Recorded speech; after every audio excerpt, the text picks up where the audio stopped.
Supercrack Estrella presenta. Película Capricornio 1 1977, cuando la conspiración no era actualidad. Parece que existe un tratado no escrito donde las élites están obligadas a contar sus más profundos secretos, no se sabe con quién es ese tratado, pero de alguna manera las élites tienen que contarlo al público mundial sus secretos. Lo que ocurre es que estas élites de poder usan un medio que nunca es tomado en serio, como es el cine, el arte y la música, por lo que siempre será tomado como un cuento, como ciencia ficción.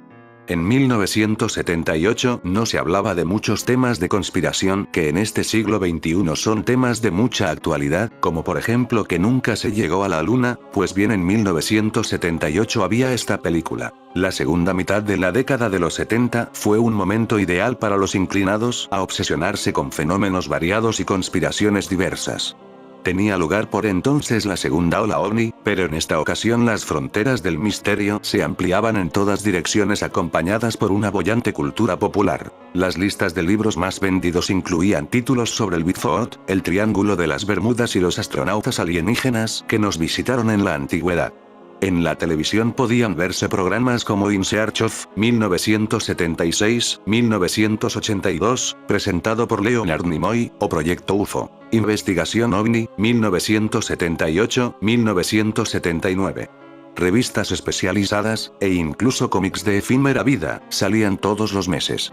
En los cines, Sun International Pictures producía y distribuía, tras realizar extensos estudios de mercado entre la clase trabajadora para averiguar qué temas les interesaban, documentales de bajo presupuesto sobre el monstruo del lago Ness, visitantes extraterrestres y profecías del apocalipsis. Como parte de esa amplia corriente de morbo e interés por lo extraño y lo oculto, Hollywood produjo una serie de películas con las que de seguro engrosó las filas de los amantes de las conspiraciones gubernamentales. No era, de todas formas, un género totalmente nuevo. Ya existían ficciones cinematográficas alrededor de conspiraciones reales del pasado, como Acción Ejecutiva, 1973, la primera película sobre la trama oculta para matar a Kennedy, con guión de Dalton Trumbo y protagonizada por Burt Lancaster y Robert Ryan. Pero esta nueva oleada era diferente. Se trataba de tecnoparanoias hijas de la era espacial, historias ambientadas en el presente o el futuro, claramente ficticias pero con unos referentes de la actualidad igualmente obvios. Poco después de que, a mediados de los 70, se popularizara el mito de Roswell y el Área 51, llegó Hangar 18, 1980, producida por Sun Pictures y que, aunque ambientada en un entonces cercano futuro y arrancando con el accidente de un transbordador espacial, resultaba evidente que estaban refiriéndose al famoso incidente del pueblo de Nuevo México en 1947. Lo mismo ocurre con Capricornio 1. Aunque la trama narra la conspiración para engañar al público con una falsa misión tripulada a Marte, el referente estaba más que claro. Incluso los anuncios promocionales en televisión lo mencionaban. Mientras la cámara iba alejándose de la icónica imagen de un astronauta de pie junto a una bandera y un módulo lunar para revelar que todo era un escenario, la voz en off decía: ¿qué pasaría si el más importante acontecimiento de la historia del hombre nunca hubiera sucedido? Rumores e historias verdaderamente absurdas sobre el alunizaje del Apolo 11 en 1969 circularon desde el mismo momento en que Neil Armstrong dio aquel gran paso para la humanidad, pero durante años estuvieron limitadas a la reducida comunidad de amantes de las conspiraciones imaginarias. Uno de los que se interesaron por aquellas teorías fue el antiguo presentador de telediarios, guionista y director Peter Iams. La generación de sus padres daba por hecho que todo lo que publicaban los periódicos era cierto. La suya era la de la televisión. Y su interés en el asunto no residía tanto en si efectivamente la gran estafa había tenido lugar como en si podría haberse llevado a cabo en la época del dominio de lo audiovisual y el directo. Así que, en 1972, escribió un guión basado en tal idea y lo presentó a diferentes instancias para intentar venderlo. No tuvo éxito. Algo después, aquel mismo año, el clima social experimentó una nueva transformación cuando se destapó el escándalo Watergate, que salpicó a los más altos niveles del gobierno. Por si la conspiración tras el asesinato de Kennedy no hubiera sido suficiente golpe a la credibilidad gubernamental, ahora llegaba otra que acabaría con la reputación de otro presidente. A ello se añadió la crisis del petróleo, las mentiras del gobierno sobre la guerra de Vietnam y la paranoia propia de la Guerra Fría para alimentar el interés y desconfianza públicos en los manejos clandestinos de los gobiernos y las grandes corporaciones. Y en cuanto al caso concreto que nos ocupa, en 1976, se publicó un polémico libro que negaba que el Apolo 11 hubiera jamás llegado a la Luna. Whenever Went to the Moon, America's $30 Million Swindle, escrito por Bill Kaysing, un guardia marina de la Armada y especialista en cohetes, que afirmaba tener información secreta de primera mano sobre lo que había sido una gran conspiración gubernamental. El autor creía que era técnicamente imposible para la NASA de finales de los 60 cumplir la promesa hecha por el presidente Kennedy una década atrás, a saber, poner a un hombre sano y salvo en nuestro satélite, así que orquestaron un engaño. Las teorías de Kaysing contenían los suficientes argumentos técnicos como para convencer a mucha gente y convertirse en la Biblia de todo un nuevo y creciente movimiento de conspiranoicos. Ahora sí, el ambiente era propicio a aceptar una película como la que había escrito Ians y este recibió luz verde de la productora Ipke Entertainment para encargarse también de la dirección del proyecto.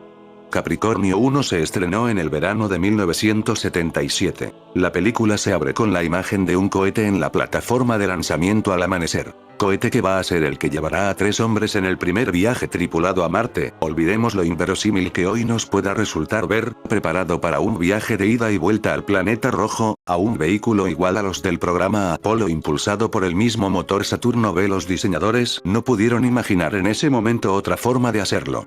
En los 10 primeros minutos de metraje, ya está planteado el meollo de la cuestión. Poco antes del lanzamiento, se exige perentoriamente y sin aclaración alguna a los astronautas que salgan de la cápsula, se les introduce en un jet y se les traslada a una aislada base en el desierto, mientras el cohete es lanzado ante la multitud que vitorea sin saber que ya no hay nadie a bordo. Los 3 astronautas son el coronel Charles Brubaker, James Brolin, serio, profesional y honesto; el teniente coronel Peter Willis, Sam Waterstone, bromista del grupo; y el comandante John Walker, O.J. Simpson. En una vacía sala de conferencias, se une a ellos el director del proyecto, el Dr. James Kellogg, Al Olbrook, que tras darles una conmovedora charla sobre la historia del auge y decadencia del programa espacial, les explica que tras haber gastado una cantidad inmensa de dinero en la preparación del viaje a Marte, y ya cercana la fecha de lanzamiento, en la NASA se dieron cuenta de que el sistema de soporte vital diseñado por una de las empresas colaboradoras, con Amalgamated, tenía un fallo que hubiera matado a los astronautas a las pocas semanas de viaje. Quienes conozcan la siguiente película de Ians, Atmósfera Cero, quizá recuerden que la malvada corporación minera que atentaba contra Sean Connery era la misma con Amalgamated. Ahora bien, un proyecto de estas dimensiones económicas involucra a gente política y económicamente muy poderosa que no estaba dispuesta a permitir que se paralizara, con las pérdidas financieras y de credibilidad que ello supondría. Kellogg argumenta que es mejor seguir adelante, aunque ello suponga engañar al público americano. Así que, dado que si viajan a bordo del cohete morirán, la única forma de que los astronautas aterricen en Marte y el evento sea retransmitido a todo el planeta vendiéndolo como un gran triunfo, es crear la ilusión en un plató cinematográfico. Brubaker, la voz de la rectitud moral, se niega. Si la única forma de mantener algo vivo es convertirme en todo aquello que odio, entonces quizá no merezca la pena. Pero cuando Kellogg les amenaza con hacer daño a sus familias, los 3 no tienen más salida que colaborar. En este punto, ya se ha expuesto todo el meollo de la cuestión y el resto de la película va a consistir en la alternancia de 2 tramas. Por una parte, la odisea que acometen los astronautas cuando, meses después de prestarse al engaño y hacer creer a todo el mundo que han puesto el pie en Marte, deciden escapar al darse cuenta de que pretenden asesinarlos y colocarlos en la cápsula de retorno cuando ésta americe, haciendo pasar sus muertes por un desgraciado accidente. Por otra, las investigaciones que lleva a cabo un periodista, Bob Caulfield, Elliot Gould, que a través de un contacto tiene noticia de extrañas anomalías en control de misión. Cuando, además, ese contacto desaparece misteriosamente y sin dejar rastro, Caulfield empieza a tirar del hilo y atraer sobre sí la atención de alguien dispuesto a detenerlo como sea.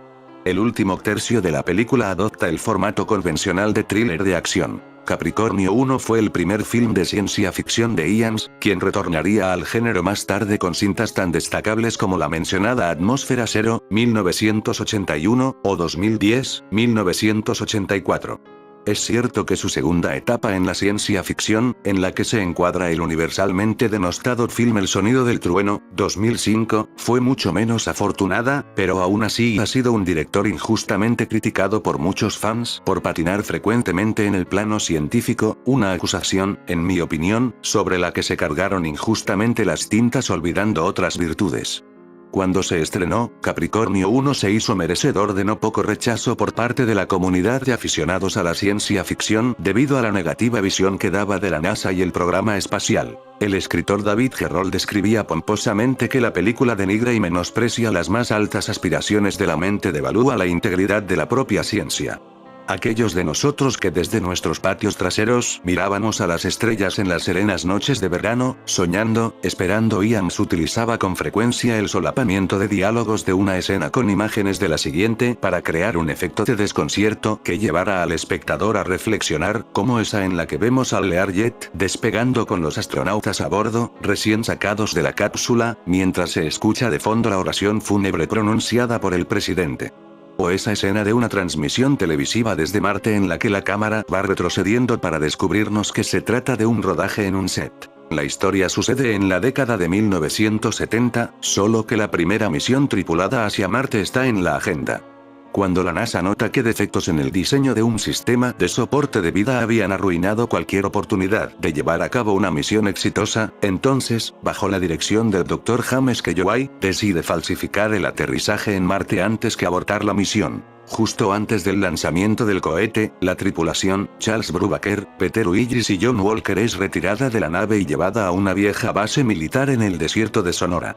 Allí se les dice que estuvieran de acuerdo o no, ellos tenían que filmar en un estudio de televisión la toma del descenso en Marte. Inicialmente ellos rehúsan, pero ante la amenaza de que sus familias serían asesinadas si ellos no colaboran, finalmente, aceptan. A medida que la nave realiza su viaje hacia Marte sin tripulantes, los astronautas permanecen cautivos por un período de varios meses y filman el supuesto descenso en Marte. A pesar de que nadie en la sala de operaciones de la NASA en Houston sabe la verdad, un técnico anuncia que ha notado algo que es imposible. Las transmisiones de televisión están llegando antes que la telemetría de la nave. Por ello es ridiculizado. Es casi como si ellos estuvieran más cerca, pero esas señales no pueden venir desde unas 300 millas, le dice entonces al periodista y amigo Robert Caulfield. El técnico entonces desaparece misteriosamente y el periodista se llena de sospechas y cada detalle que descubre le enfrenta a atentados contra su vida. También es detenido por una falsa acusación de posesión ilegal de drogas para desprestigiarlo. Cuando los astronautas presuntamente debían retornar a la Tierra, algo sale mal. La cápsula vacía se quema al reentrar en la atmósfera terrestre, dejando al mundo lamentando la muerte de sus héroes. Si los astronautas muestran la cara, entonces el fraude sería expuesto, así que la acción se desarrolla con los astronautas tratando de escapar de la NASA, que ha decidido matar a los héroes, con el propósito de salvar sus vidas. 2 de los astronautas son asesinados, pero el tercero, Charles Brubaker, es salvado por el reportero, que, hasta entonces, descubre toda la verdad y actúa al respecto. Una vez conseguido su propósito con la ayuda del piloto Albain después de matar a los asesinos que los perseguían para matarlos también, él se va con el astronauta vivo al lugar donde los supuestos astronautas muertos van a ser honrados. Cuando llegan, las cámaras y todos los presentes los ven. Así toda la conspiración es destapada de golpe y ambos consiguen su venganza por todo lo ocurrido. En fin, amigos de Supercrack Estrella, si el video te gustó, pulgar arriba.